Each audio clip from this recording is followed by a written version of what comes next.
Super. Bah, Lucie, merci beaucoup de m'avoir contactée.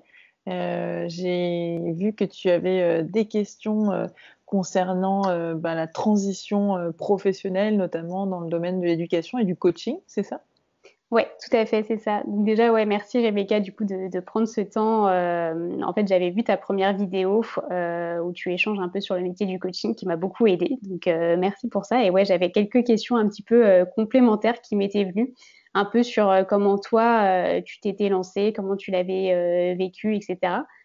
Donc oui, justement, ma première question, ce serait un petit peu de toi, comment tu t'es lancée et la question aussi un peu derrière, c'est comment tu as réussi en tant qu'indépendante à trouver tes premiers clients et à lancer ton business. Mm. Alors, comment je me suis lancée? Progressivement. Moi, je suis plutôt partisane de la politique des petits pas, hein, parce que j'ai besoin de sécurité, j'ai besoin de liberté. Et donc, du coup, en fait, j'ai fait ma stratégie, c'était d'être salariée et en même temps d'être entrepreneuse, donc d'être slasheuse entrepreneuse, pour pouvoir voir est-ce que créer mes propres projets, ça me parle, est-ce que j'arrive à générer mes propres revenus et donc d'aller progressivement en fait vers une dynamique entrepreneuriale, mais d'abord en étant mi-entrepreneuse, mi-salariée. Ça m'a permis tout à la fois de garder de l'intérêt dans mon travail salarié en même temps que je développais de l'intérêt dans mes projets entrepreneuriaux et des revenus. Ça m'a permis de mettre des économies de côté en même temps et de pouvoir aussi toucher les allocations chômage pour avoir un filet de sécurité. Parce que je trouve ça plus confortable pour moi d'avoir une petite marge et de pas me dire tout de suite ouh là là, j'ai besoin absolument de clients et donc je vais prendre n'importe qui, faire n'importe quoi. J'avais vraiment besoin de me dire en fait, je veux faire des choix alignés et qui me rendent vraiment joyeuse et d'aider des gens que je suis vraiment contente et capable d'aider. Et je pense que ça m'a donné cette marge de manœuvre là. Donc progressivement, le côté slasheuse m'a aidé, des petits pas. Et puis, qu'est-ce qui m'a aidé à trouver mes premiers clients? Heu, En premier, c'est de faire des choses que j'aime.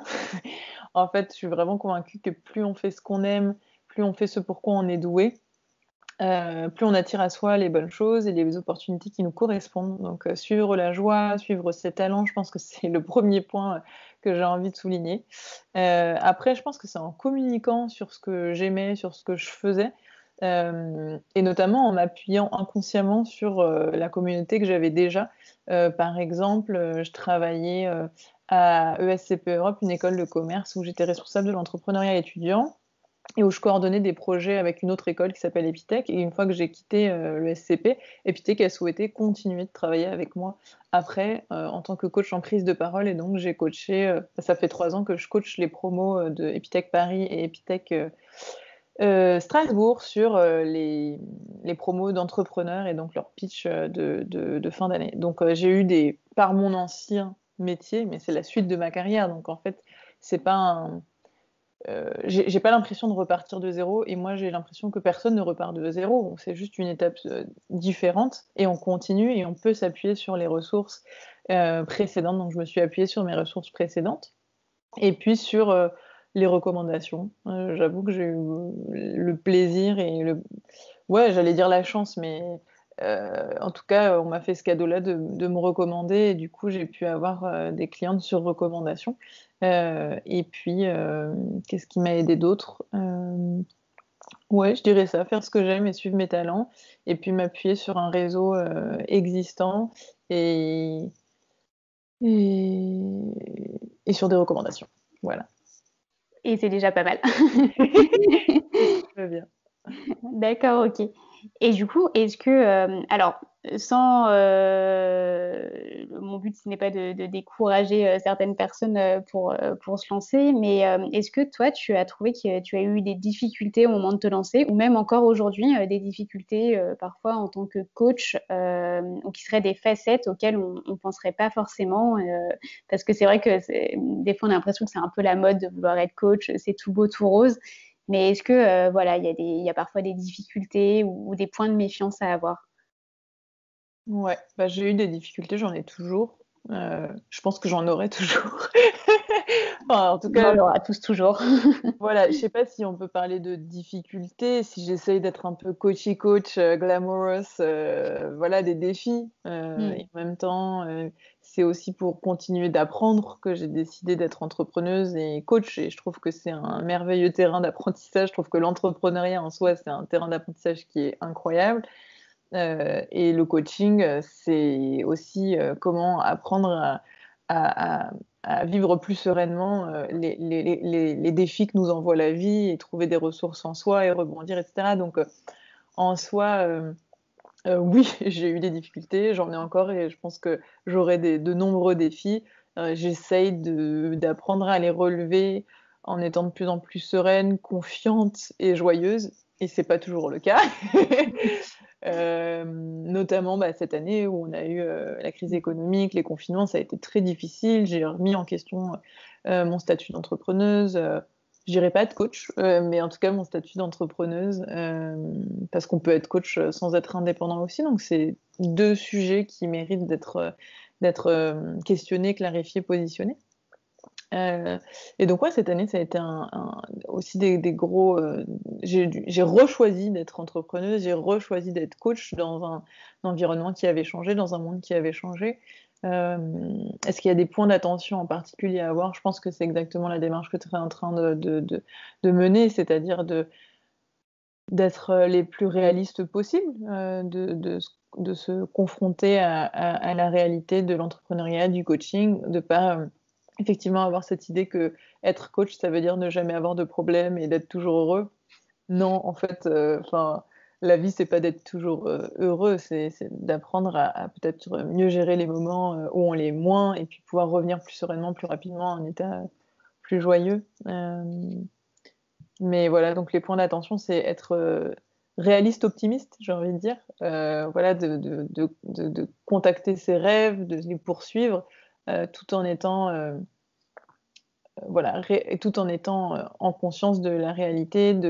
Voilà, si on est entrepreneur, on n'est pas seulement coach, on est aussi chef d'entreprise. Et donc, il y a beaucoup d'aspects de communication, de finance, de fiscalité, de beaucoup, beaucoup de choses qui font partie du package. Donc, je pense que la démarche que tu as est tout à fait pertinente. Oui, et c'est vrai qu'il y a le côté, enfin, comme tu dis, à la fois, il y a le côté coach, il y a le côté un petit peu entrepreneur qui sont peut-être deux choses un peu différentes.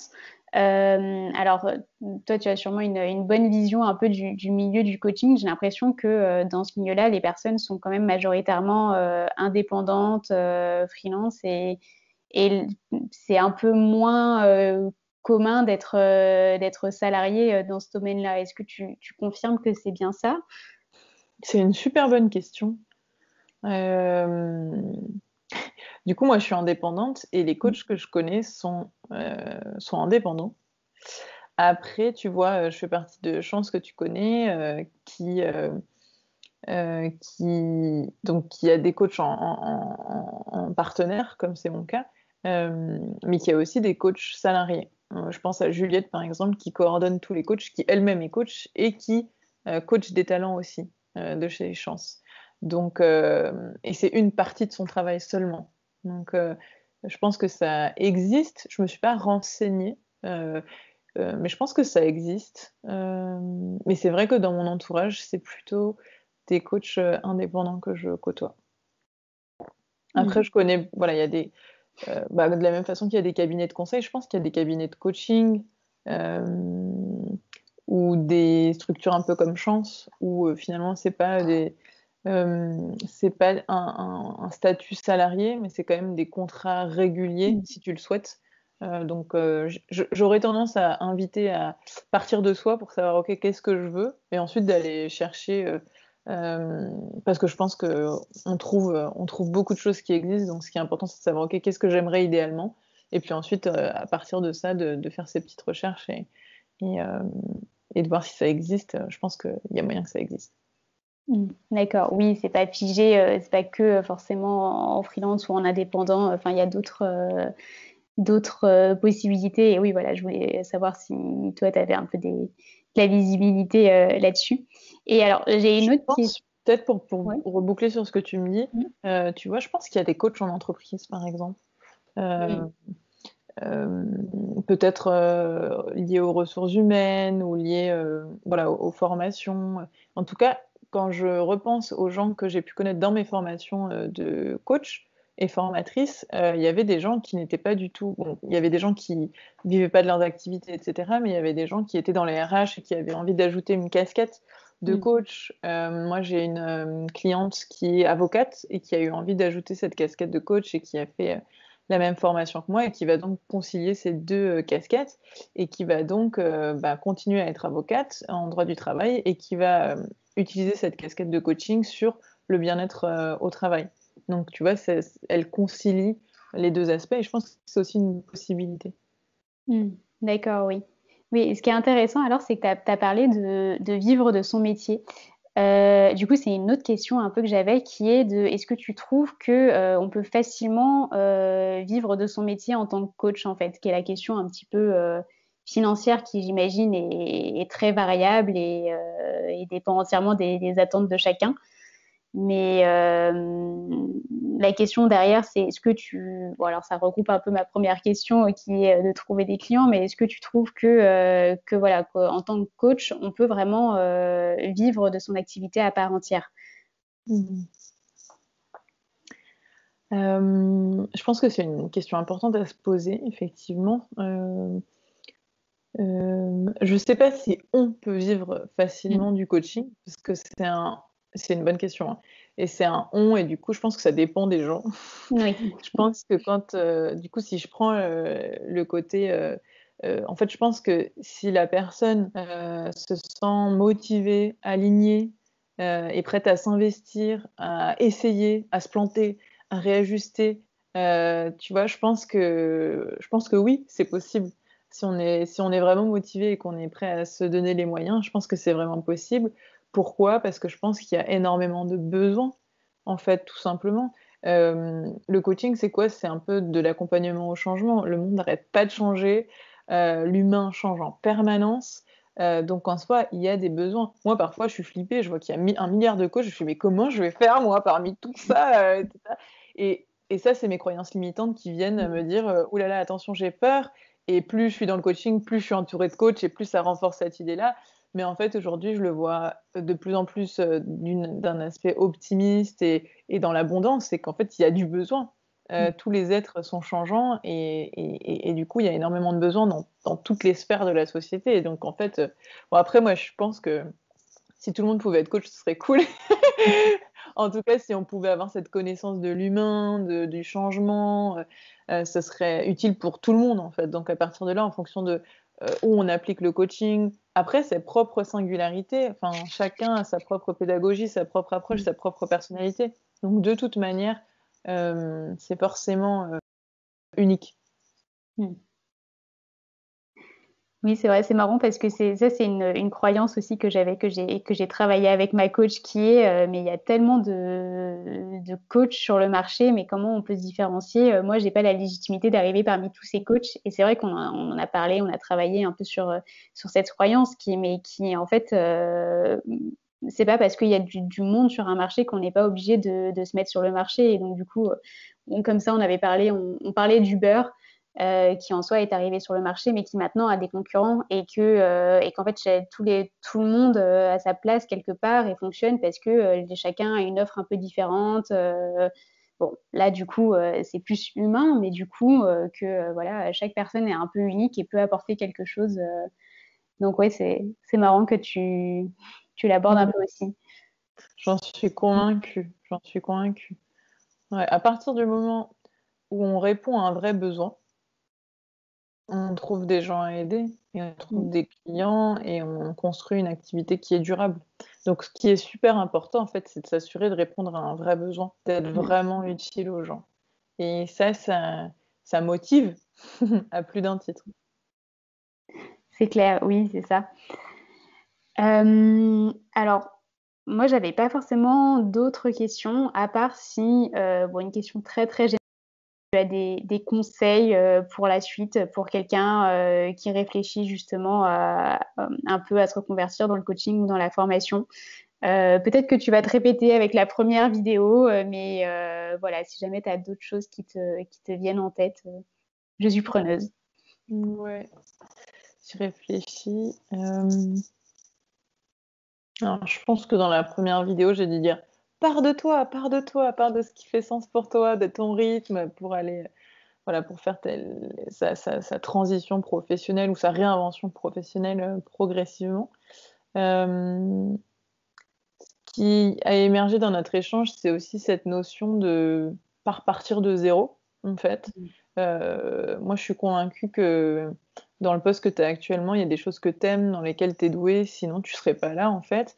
Et que évidemment, bah, tu as changé, il y a des choses qui ont changé aussi. Et donc, c'est pouvoir s'inspirer de ces étapes passées pour voir, OK, qu'est-ce que j'ai aimé dans chacune de ces étapes, sur quoi j'ai été utile, quels ont été les compliments que j'ai pu recevoir, quand est-ce qu'on a fait preuve de reconnaissance, et pouvoir s'appuyer en fait sur ces étapes-là pour construire la suite, sans forcément se restreindre à analyser le passé, mais aussi en se disant ok, ça c'est le passé, il y a des choses que j'ai aimées, maintenant qu'est-ce que j'ai envie de nouveau, et de s'autoriser à ouvrir, voilà, à ouvrir le champ des possibles, et à rêver grand et à commencer maintenant et à commencer progressivement, parce que parfois, surtout dans les transitions professionnelles, surtout quand notre poste actuel nous pèse, on a souvent envie de vite changer.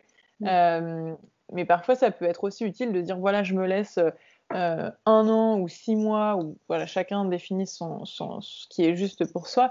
Mais voilà, je me laisse tant de temps pour pouvoir faire à mon rythme, avec un temps du coup qui est plus réaliste. Et puis voilà, de se laisser le temps et de propulser des changements régulier en fait. Parce que parfois, le mieux est l'ennemi du bien et on va vouloir changer trop vite, trop de choses et s'en demander beaucoup trop par rapport à ce qui est humainement possible. Et donc mon conseil, ce serait aussi d'être dans l'autocompassion et dans l'indulgence par rapport à ça, et d'avoir des intentions, et des intentions de changement qui soient réalistes dans le temps, et exigeant dans la régularité. Voilà, je dirais ça, indulgent dans le temps et exigeant dans la régularité. Mm. Bon, en tout cas, c'est très motivant et rassurant ce que tu dis, qu'on n'a pas besoin forcément de changer du tout au tout au lendemain, mais qu'on peut prendre le temps, comme ce que tu disais avec les petits pas. Donc, ça motive pour la suite, je trouve. Trop cool.